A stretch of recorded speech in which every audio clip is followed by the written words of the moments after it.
In this video demonstration, we will look at how we can create presentation outlines using Microsoft Copilot.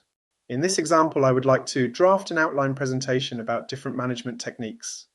My first prompt is, I'm creating a presentation on time management techniques. Can you help me draft an outline?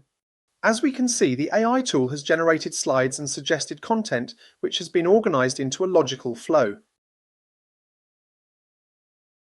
Reviewing this content, I noticed that the Pomodoro technique has been suggested and would like to know more about this.